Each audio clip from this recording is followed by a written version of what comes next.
Dr. Mary Gillis joins us now with some health headlines. Hey, Mary, what do you have for us today? Hey, guys. Okay, some good stuff. So having your morning cup of joe could help you live longer. A new study found drinking coffee could lower your risk of death compared to not drinking the caffeinated beverage. Researchers studied more than 171,000 people in the UK. They caught up with them 5 times over 1 year to discuss their coffee habits. 7 years later, researchers studied the participants who had died in that time frame versus those who were still alive. They found people who drank 1.5 to 3.5 cups of sweetened coffee a day had a 30% lower death risk. The average person used only about 1 teaspoon of sugar.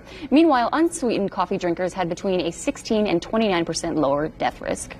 See, you're safe, George. Well, I'm not as safe as I thought I was, though, because I don't put anything in my coffee. I just drink it black. You mentioned that earlier, right? It was sweetened. It had a little sweetness to it. I can't imagine that cream and sugar lengthen your life. That seems maybe. nutty. And you guys, this drives me nuts. Coffee studies. It's like, there's so many variables. Coffee's good, coffee's bad, but anyway, some new stuff out there. Yeah. All right, next one. A new study suggests the way older people walk could be a sign of their cognitive abilities. Researchers followed an estimated 17,000 older adults for 7 years, including a group of Americans over the age of 65 and a group of Australians over 70. They found people who walked about 5% slower or more each year, while also showing signs of slower mental processing, were most likely to develop dementia.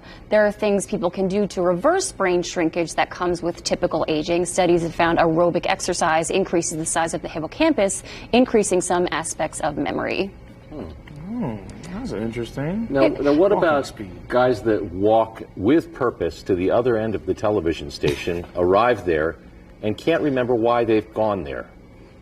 Oh, I think we all have that sometimes, Okay, right? good. Okay, you're okay. Well, As long as it's not just me. That sounded real specific. Hey, it happens every day. All right. Oh, man.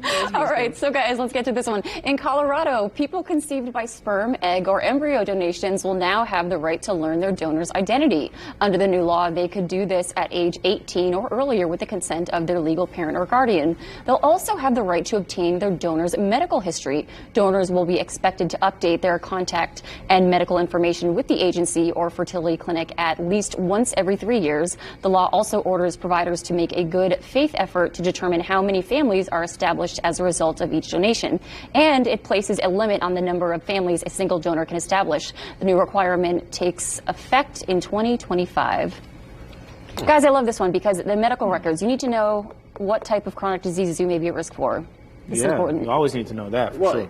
It seems, I'm sure that there are people that won't like that, but it seems like good sense to me to pass that information on to your offspring. Yeah. I agree. Yeah. What do you think, Randall? I think so, yeah. It makes perfect sense. You need to know what's going on. Yeah. Yeah. All right. Yeah. We like that. We're in agreement. The board has spoken. Yeah.